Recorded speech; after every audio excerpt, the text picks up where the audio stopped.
Hi everybody, Tasha Jackson here, Young Living Silver. I don't know about you guys, but I'm really enjoying this Grow 30 series. I feel really challenged and pushed, both in where my business is right now, but also in all of these things that I wish I had been doing from the very start. So, super excited to keep going with this series. Um, I wanted to get on today and talk a little bit about classes. If you guys haven't done the challenge last week to reach out and find hostesses or hosts for classes next month, I highly encourage you to do it. One of the biggest excuses that I hear when leading builders is that, hey, my friends, they aren't really class people. Nobody's gonna come. I just don't think that that's the way I should build my business. I really want to encourage you to do it anyway, even if you think nobody's gonna come, for a couple reasons. First off, you may be really surprised at what comes out of it. Whether it's a whole bunch of people come and you get a bunch of signups out of it, which would be great, or some of the unintended outcomes too. So I want to talk about those, and I'm also going to talk a little bit about some kind of creative ways to try to get RSVPs up for your classes.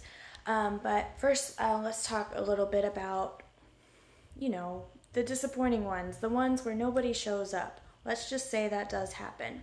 There's still some really positive outcomes that can come from that. So I just want to share again to encourage you to do it anyway. Go ahead, push yourself to do those 2 classes a month. Whether or not you think you're going to have 1,000,000 people or 0 people.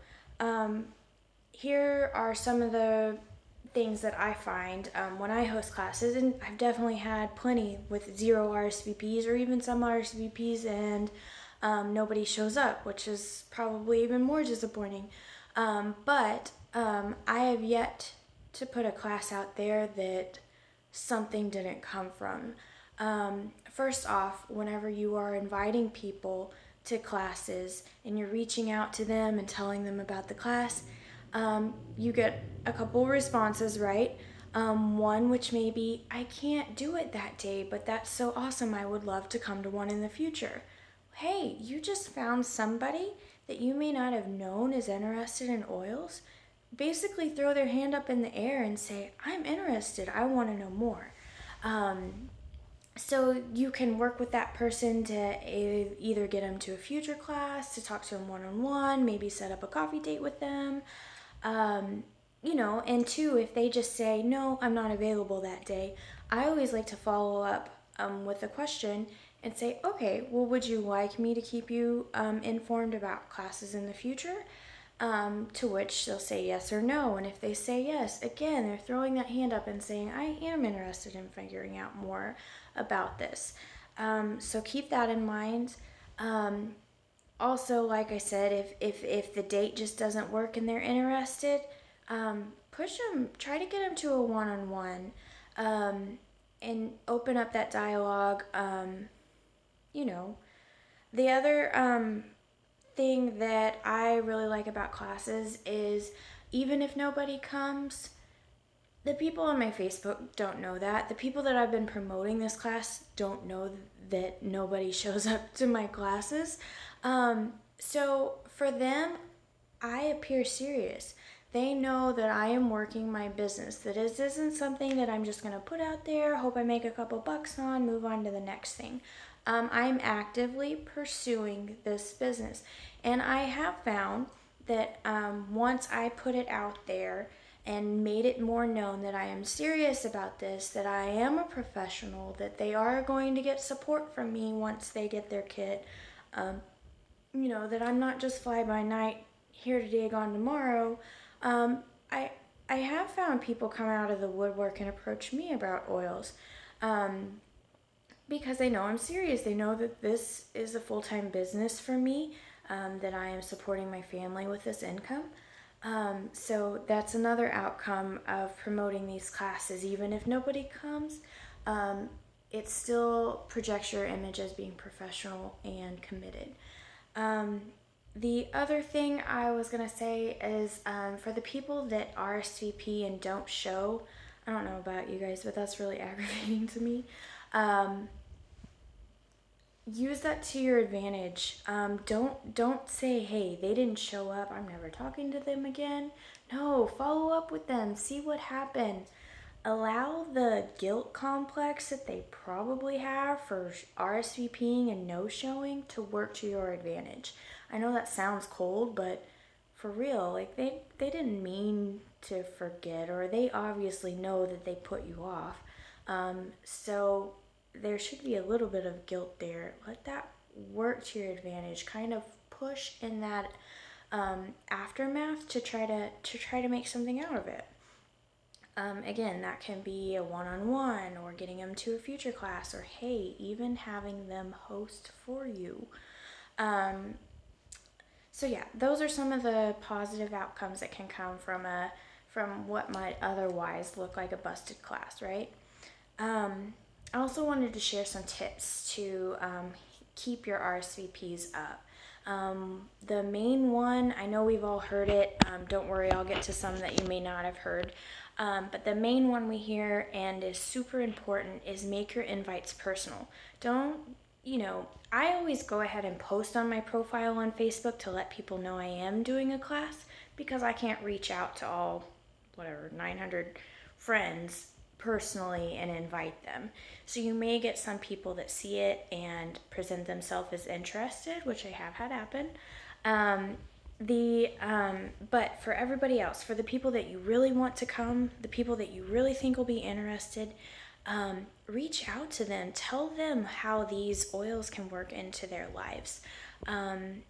Personally, if you have their phone number and you guys are on that level where you talk voice to voice, call them. Text them, even if it's a Facebook Messenger, a private messenger, and that's how you usually talk. Contact them that way, but definitely figure out a way that you can connect with them and pour into how these oils will help them. And so you can't really copy and paste that, because unless you're going to reach out to all of your, stay-at-home mommies who are financially struggling, or who struggle with, you know what I'm saying? You can't really copy and paste that. You kind of have to write it individually for each person, or reach out individually, voice to voice for each person, and show that you know what's going on in their life, that you keep up what's going on with their life, and knowing that exactly where these oils can fit in, or this business can fit in. Don't be shy about the business opportunity. The next tip I have, mail your invites. I know it's added expense to have some printed, and then you've got postage, but people will take that seriously.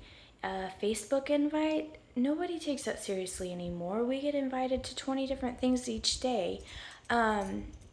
So if you really want people to pay attention, mail them.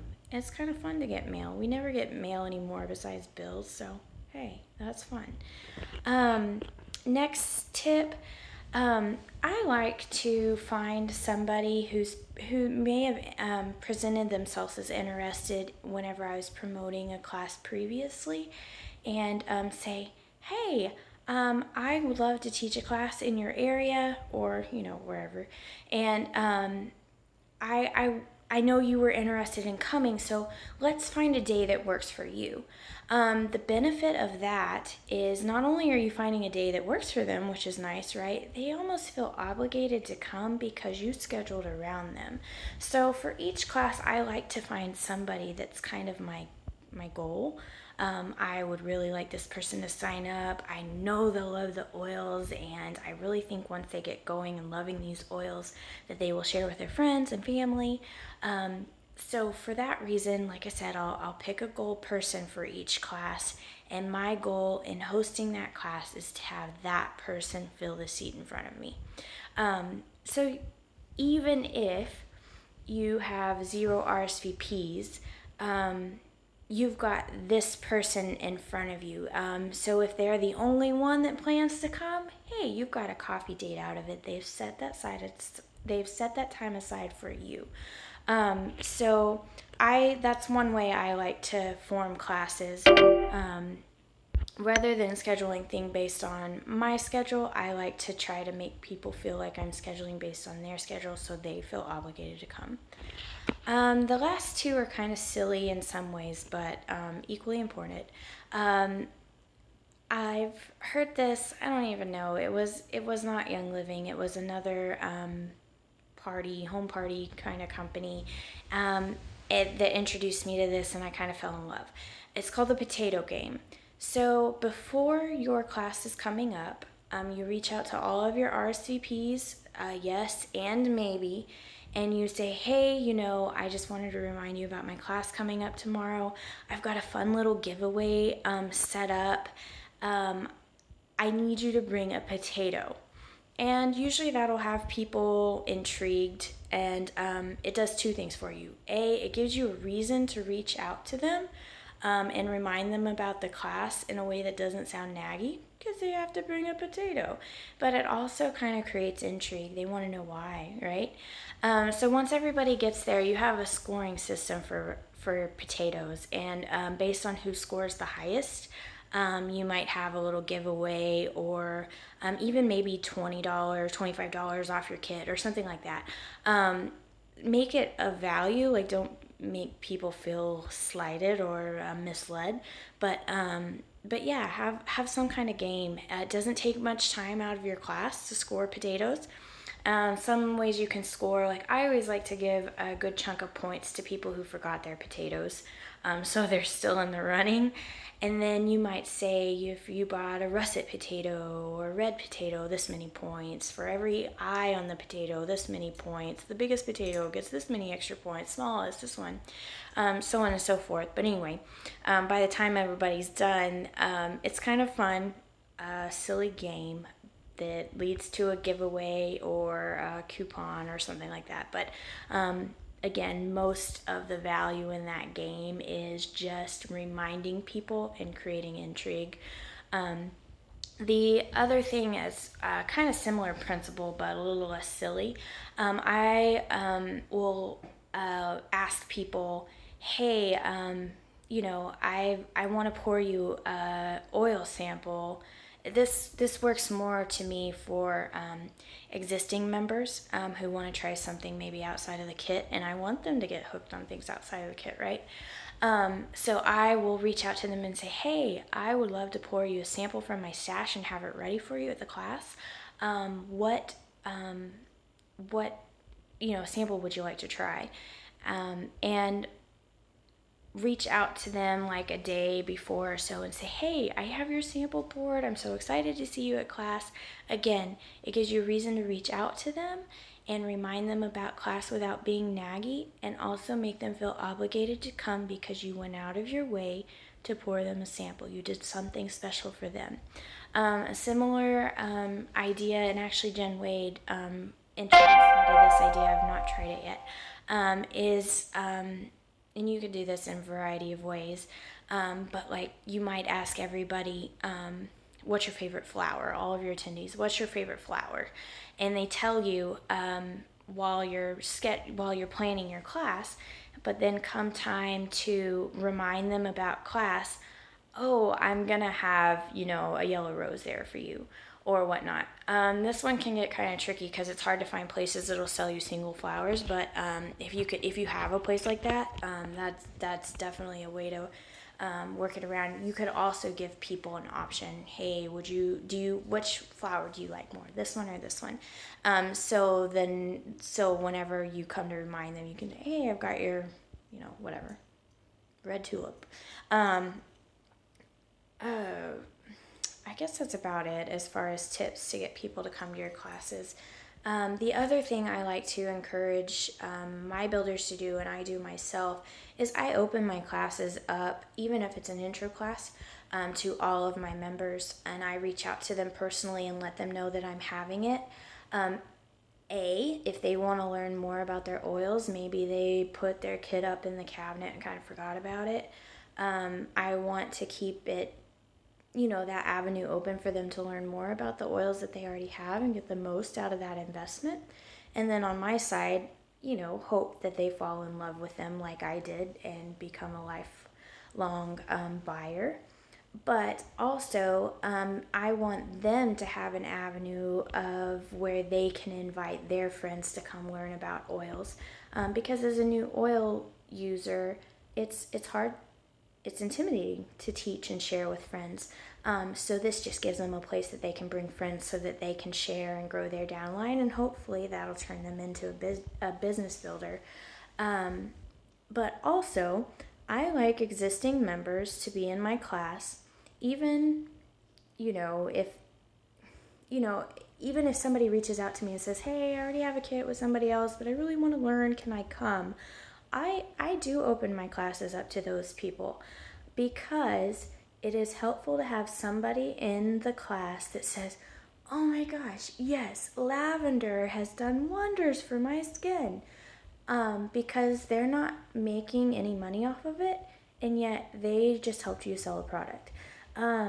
So that's a benefit of having existing members, especially in your intro classes. I guess that's a bit of, I guess that's about it. Yeah, I just wanted to encourage you guys, do your classes, even if you think nothing will come of it. I guarantee you'll be surprised something will come out of it. If you put the effort in, if you promote it personally to people, you will figure out who's interested in learning more, who's kind of on the fence, who you might need to schedule a future class around, that kind of thing. So yeah, do it anyway. But yeah, have fun with these classes, and if you have any questions, feel free to comment. I'm happy to answer, or I know that all of the other women in this group and men in this group will answer too and be a wealth of information. So, bye.